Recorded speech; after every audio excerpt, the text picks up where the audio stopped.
My wife brought her lover to family dinner. What I did next traumatized everyone forever. Hello, everyone. Dear listeners, please share your thoughts in the comments section below. And don't forget to like, share, and subscribe. Now, let's begin the video. Using a throwaway for obvious reasons, with certain specifics modified to preserve anonymity.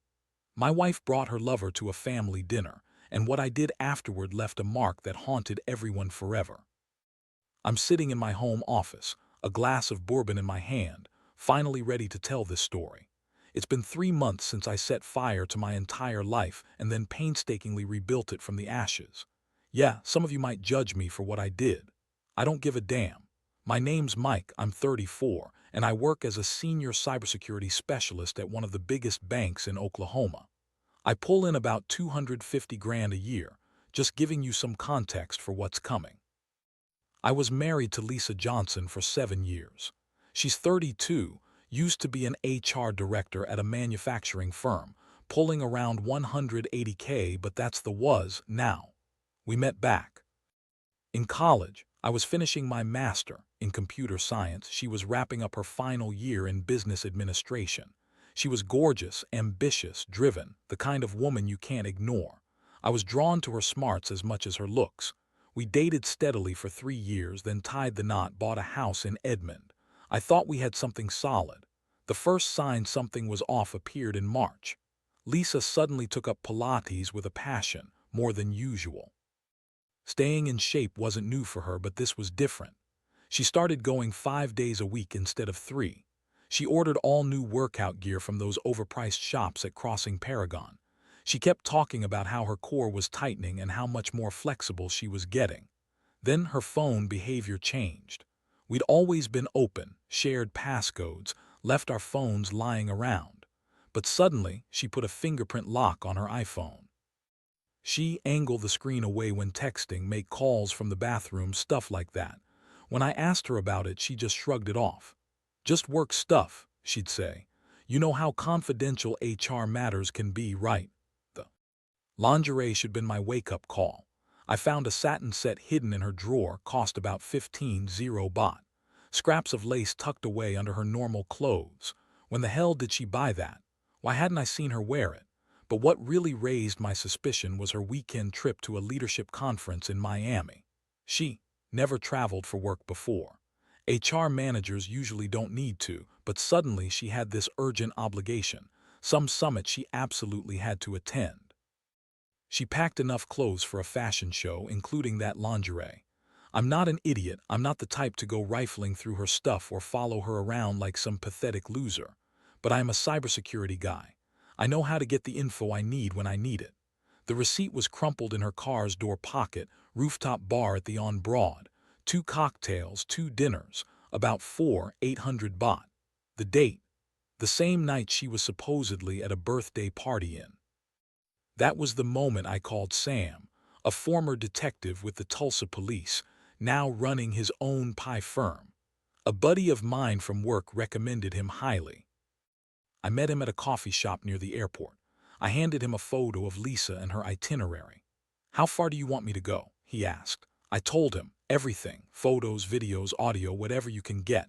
I want to know who, where, when, and how many times. He quoted me 50 baht, but I doubled it to 100 to get his best work. 2 weeks, that's all it took. Then his call came on a Tuesday afternoon. I was deep into a security audit when my phone buzzed. His voice was cold, no emotion. Mr. Mike, I have the information you asked for. I think we should meet face to face. I left work early, told my team I had a medical appointment, and met Sam at the same coffee shop. He slid a tablet across the table. The first photo hit me like a punch to the gut. Lisa and some guy holding hands across a table at a rooftop restaurant downtown. The second, them kissing in the elevator. The third, entering a hotel room at the. His name's Peter. He's the CFO at her company, married with 2 kids, now expecting a third. The photos kept coming, different days, different hotels, his BMW in the parking garage, even a private karaoke room in. The metadata proved this went on for at least 4 months, and there was video too, Sam said carefully. From yesterday, they shown up at a short-term hotel near. I watched it all, my wife, for 7 years, doing things I'd never seen her do with me, moaning his name, begging for more, calling him daddy. She did things she told me she wasn't into. I didn't cry, I didn't rage, I just sat there memorizing every detail, letting it all sink in. When it was over, I transferred another 50 to Sam's account. Keep watching, I told him. I need more video, more receipts, every meeting, every message you can find. He looked at me hesitant. You sure? He asked. Yeah, I said.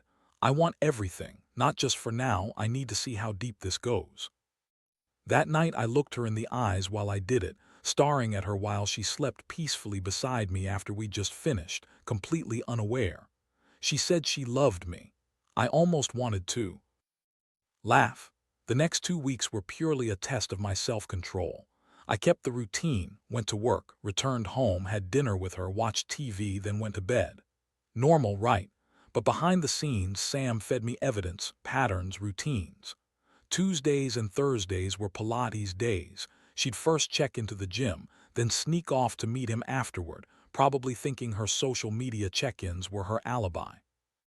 Saturdays were for shopping with Polly, her sister, who hadn't visited Bangkok in 6 months. I hacked into her Line account, child's play when you're used to this stuff. I read their messages from months back. The pet names made me sick, honey, babe, angel. And the photos they shared, some explicit, some sweet promises about their future. Then I uncovered the Phuket trip. It was a 3-day affair at a resort in Kamala, her sending him beach photos, one in a bikini with the caption, "Can't wait until we can do this without hiding." Without hiding, like I was just an obstacle in their way. About 2 weeks into the surveillance, Lisa made her biggest mistake. She suggested we host an anniversary dinner. 7 years, she said during breakfast, all smiles. And fake affection. Let's celebrate properly, invite our families, show them how happy we are. I almost choked on my coffee, the audacity. That's a great idea, I said, kissing her cheek. Let's make it special. She smiled back, probably thinking she had me fooled. The dinner plan was her cover, make her look like the perfect wife. I had 3 weeks to prepare. I upgraded the security at home, installed cameras everywhere, high def, motion activated in every room, even the bedroom. Told Lisa I was worried about break-ins. She thought it was sweet. It only took a week before I caught them, him in my bed while I was away at a work conference in Tulsa. I watched the footage over and over. I went to the gym and pounded a punching bag for an hour, but I didn't confront her yet. I saved every second of the video. Sam also uncovered that Peter wasn't just cheating with Lisa. Turns out he was juggling at least 2 others from his company. His wife doesn't know. She's 35, 6 months pregnant, living in Nampa. I made a choice she deserved to know, but not yet. Not until I was ready. Lisa went all in on the anniversary dinner planning, catering from a fancy place downtown, flowers, a photographer, new dress from Central Embassy for 20 baht. She wanted it perfect. Her excuse: our families need to see how well we're doing, she'd say. All that while she was screwing her boss. I played along, helped with the guest list. Suggested inviting her colleagues since they were such a big part of her life. She looked nervous for a second, then recovered. I don't want to mix work and family, she said. But then she mentioned Peter, how helpful he'd been with her career. Her face went pale when I asked about him. I just casually told her, invite him anyway. I'd like to meet the guy who's helped you so much. She bought it, probably thinking it looked innocent, but I knew better. I contacted my lawyer, Jake, the best divorce attorney in Tulsa. Laid out all the evidence, videos, chat logs, receipts. When she saw it, the shock was clear. This is extensive, she said, voice trembling. You'll get the house, the cars, most assets. No, I said coldly. I want more. I want scorched earth, everything. Don't leave her anything. We plotted out the legal strategy, knowing the ins and outs of Thailand's divorce laws, asset protection, how to ruin reputations. A week before the dinner, I put together a masterpiece, a full 20-minute video chronological of her affair. Hotel footage, security cams, chat screenshots, photos, everything watermarked with dates and times to make them undeniable. I made copies, USBs for her family, printed photos for the elders, all ready to drop when the time came. My little brother noticed something was up during our weekly football game. Hey, he said quietly, you're different, what's wrong? I played it casual, just work stress. But he knew me. He knew I was hiding something.